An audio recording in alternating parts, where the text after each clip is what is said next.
Okay, so hopefully I'm recording this. I'm going to share the screen.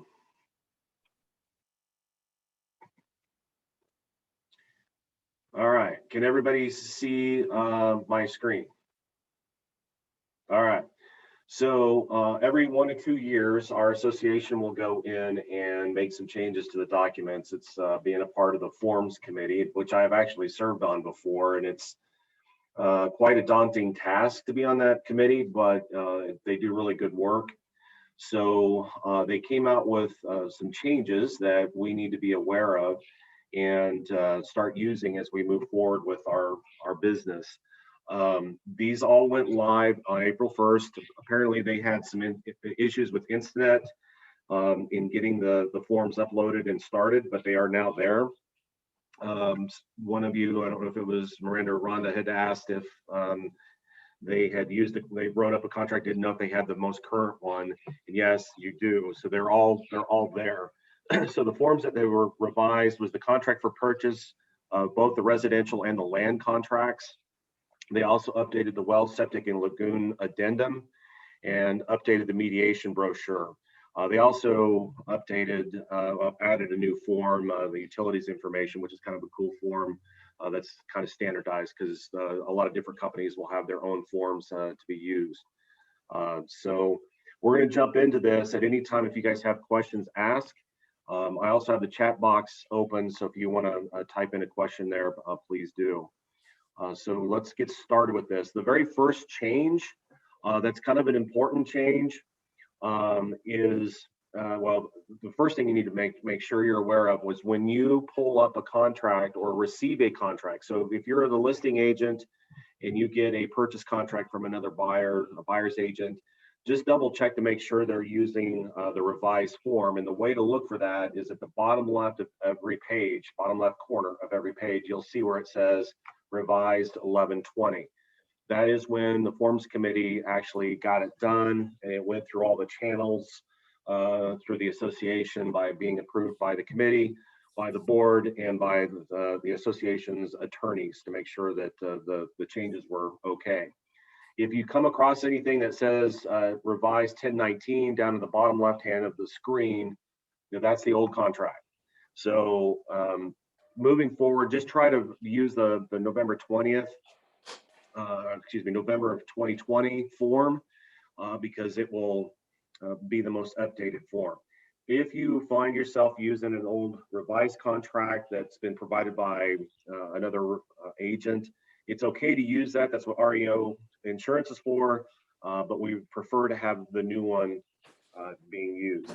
The changes that they made in the contract this time around aren't really going to hurt you, but it would be good to have the new forms.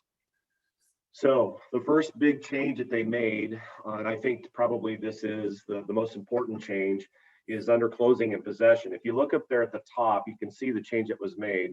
The parties agree that the time is of the essence, and they scratch through buyer and agrees, and a buyer agrees to close on or before the date. They scratch that out. Now it's the parties. Both the parties agree the time is of the essence and agree to close on or before. So what this change did was it addressed the issue of not having both parties agreeing to the closing on or before the closing date. So in other words, the way it was written was the buyer could come along and say, hey, let's say we're supposed to close this Friday, the 9th, whatever date that is. What is that? What is Friday?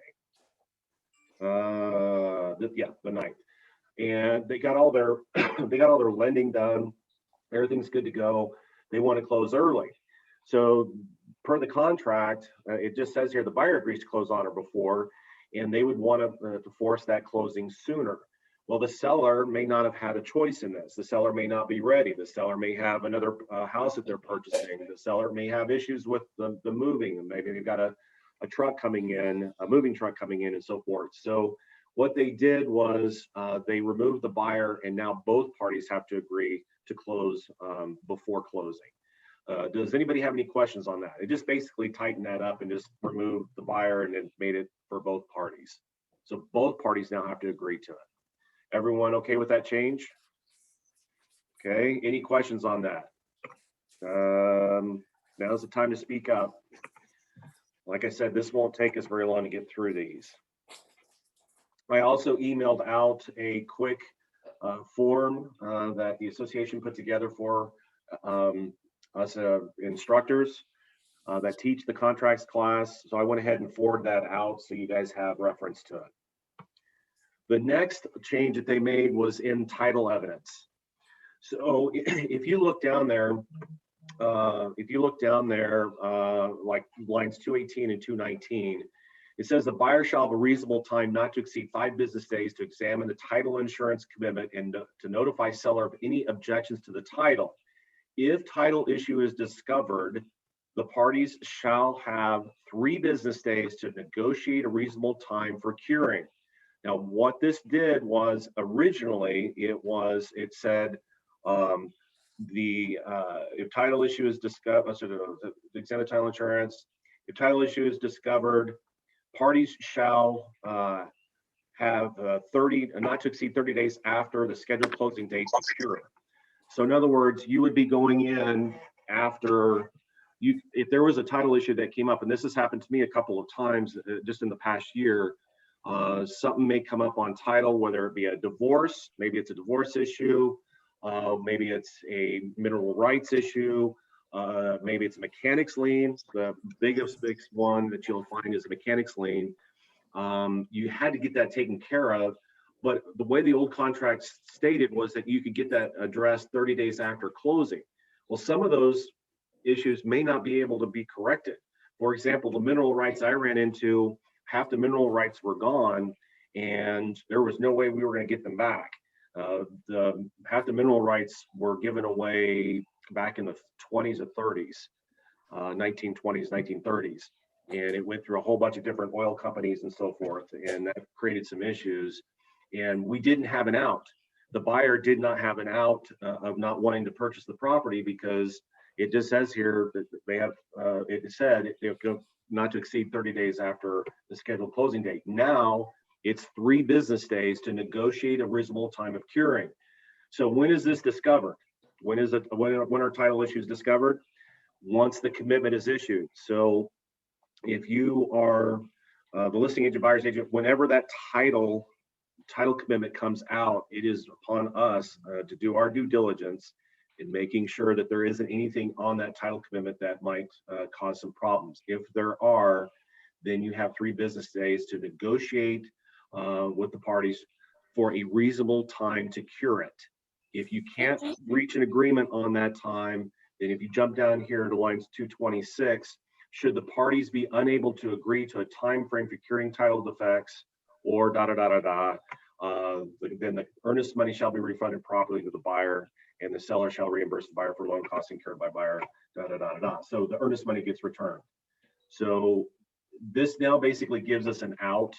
It addresses the issue of a property being tied up due to a title issue. The parties, jump down here at the bottom, parties now have 3 days from discovery of an issue to negotiate a reasonable time frame for curing the issues. It replaces the seller having 30 days after closing. If the parties can't agree to a time frame, the earnest money is returned. Has anybody ran into this issue before? Have you guys had issues with this the last several years? All right, moving on. Linda, everyone, yes. Okay. So now this is tied up. Just remember, as soon as that title commitment comes out, you've got to review it with your clients and determine whether or not there are any issues there that may cause problems. And if there is, Lance, you better get a hold of the other agent. Go ahead, Cindy. Thank you. I have 2 listings that are coming up, and both of them have somebody that's on the deed that shouldn't. I mean, one is a divorce that it wasn't in the divorce decree. It was, I don't know if it was slipped or what, but she hadn't lived with him for years, so they just didn't bring it up. And now we're ready to sell, and she hadn't been in the picture for over 15 years.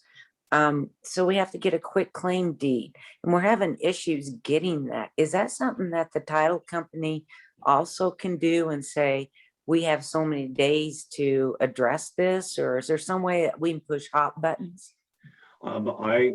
To be honest with you, Cindy, I'm not sure how that would be handled. I don't think the title company will give you a particular time frame. April says send a copy to the decree to the title. That exactly, provide the title company with as much information as possible. Get that quick claim deed started. Just remember, if it were me, you'd said that you're getting ready to put these listings on. I would always get title work done before or at the time of listing, especially if I know that there are issues coming up on it. If there's a major issue that comes up with it before you put it on the market, I would try to get that addressed prior to putting it on the market and just explain to the sellers, listen, we have to get this addressed because this can create some problems for us with the purchase contract if it's not taken care of. For example, Okay. the mineral rights issue, my sellers had no idea, and this was a $400,000 plus property. They had no idea that they didn't have full mineral rights. That wasn't disclosed to them when they bought it 15, 16 years ago. So they were unaware of it. And we went to the title company and went round and round, and it probably delayed the closing about 30 to 30 days, 20 to 30 days. But fortunately, the buyer came along and took care of it. Cindy or Sharon says here, Cindy, I had a deal years ago. The ex moved out of the country and was not able to be reached. Ended up, it had to go in front of a judge to approve of it. Title company helped with the process. So Wow, that's awesome. that is what I will tell you is what I'm going to use an analogy. When a buyer asks me what type of loan they should get, I will make suggestions to them, but I will refer them to a lender to help the lender will help them determine what type of loan they should get. Same thing with title work. Anything that comes up unusual in the title work, I immediately go to the title company. I'll go to Kathy here in our office and say, here's the issue. What do you think? And she will send it off to the title department. She'll make phone calls. We had a conference call before with the title department. What can we do to get this resolved? So in your particular situation, Cindy, I would probably look into that stuff prior to putting it on the market, just to make sure that you have your bases covered. Yeah, and I have, and that's why we're having issues finding the X. But I appreciate what Sharon said, because we might have to go the long distance and do that. Yeah, and it's unfortunate because you don't want your sellers to miss out on this hot market. So try to push that through as quickly as possible. Thanks, April. Anytime it deals with the title issue, I go to the title company and ask for help. Okay, thank you. Any other questions on that part? So now just remember, you got 3 days to get it taken care of once an issue has been found. The last change to the paragraph to the contract is in the termite inspection. So what they did was they added a sentence in here. And if you read it, 87, 88, should the transaction fail to close for any reason, the cost of the inspection shall be the responsibility of the buyer. So got to keep in mind, the only time that this really comes into play is with VA loans. Remember, in VA loans, the buyer is prohibited from for paying the termite inspection. If the contract falls apart, there's been an issue of no one paying the inspection fee. In some cases, the agents aren't paying. I had this happen just a couple of months ago where it was a VA buyer, and it was my listing. It was a VA buyer. They did the mechanical inspection, and the inspector reduced his cost a little bit because he didn't have to do the VA loan or the termite inspection. So the seller, we ordered it. And what ended up happening was the buyer wasn't able to get the financing put together. So the deal fell apart, and the termite company came out and did the inspection, termite inspection, the same time the mechanical inspection was done, but they never got paid because we didn't close out close it out. So what ended up happening, apparently this has been happening a lot. So the pest control companies have reported substantial losses to non-payment. So now it states right here in the contract, if the contract falls apart, the buyer is now responsible for paying the inspection. So even if it's a VA buyer and it falls apart, and they are responsible for paying the inspection. So when you're sitting down with your buyers and they're doing a VA loan to purchase, make sure they understand that if the deal falls apart for whatever reason, they are now going to be responsible for paying for that termite inspection. I think that's a good move. Yeah, I think it's a great move. I ended up paying for the termite inspection because out of my own pocket. And the only reason I did that is because I knew who the mechanical inspector was. I got a good relationship with him, as well as the termite company. So it was like $50. I had no problem with paying that. So just remember, when you're working with your VA buyers, that if the deal falls apart, they've got to pay for the termite inspection. I don't know, maybe you guys know, I don't know if there are any mechanical inspectors that are not including the termite inspection with their cost, with their expense. Has anyone come across an inspector that doesn't include it? Nope. No. I'm curious. I would be curious if there were. So next thing that we need to talk about, the well, septic, or lagoon addendum. So those are the only 3 changes, guys. Those were the only 3 changes on the purchase contract. That just tightened up a few things on that. I like all those changes, especially with the closing on or before. I think that makes more sense that both parties have to agree to it. And if they don't, you stick with the same one. Pam says there are some lenders that don't require seller to pay for buyer's termite inspection on VA loan. This is true. The one that I dealt with, it was required. So that's a great point. It really depends on who the lender is and how you're going to work that. I've had deals in the last couple of years where VA buyers were involved. They were my buyers, and the mechanical inspector went ahead and included the termite inspection, and it was taken care of. And then we ran into a situation where the lender was like, we need proof that the seller paid for the inspection, the termite inspection. And it's like, it was included. So we had an issue with that. So I think a lot of the mechanical inspectors now are, if it's a VA loan, they're reducing their price a little bit and then ordering the termite inspection, but that's got to be paid by the seller. Okay, so let's talk about the well, septic, or lagoon addendum. Again, this one also was revised back in September of last year. They added language for the seller to provide documentation of any pumping or inspection. This is mostly for septics. They added a line in there that basically says this is the last time they've had it inspected or pumped, and it's basically an added disclosure. That way you and your buyers can see when the last time was that it was taken care of. It also tightened up who's paying for the inspections, particularly for the title transfer. They just made a few changes in it. I don't really have an example that I wasn't provided with the actual changes like with the purchase contract. You'll just need to read through those and figure it out. What I also like, though, is they also added on the well section of that form who is paying for a drinking well. So you can have, if you have a property that's got acreage, and they may have an irrigation well, they may have a drinking well, they may have 2 separate wells on there. Now this also calls out who is actually paying for the drinking well. As you guys know, the drinking well inspection is going to cost more because they have to test the water. They're going to test the drinking water in it. So now when you use this form, and I encourage you to use it if you are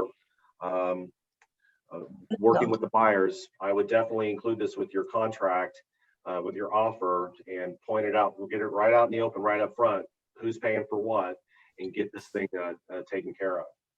One of the things that I caught as I was going through the addendum this morning was that I don't know if a lot of realtors know this, but according to the addendum, all of the inspections for a well, septic, or lagoon all fall underneath the inspection period.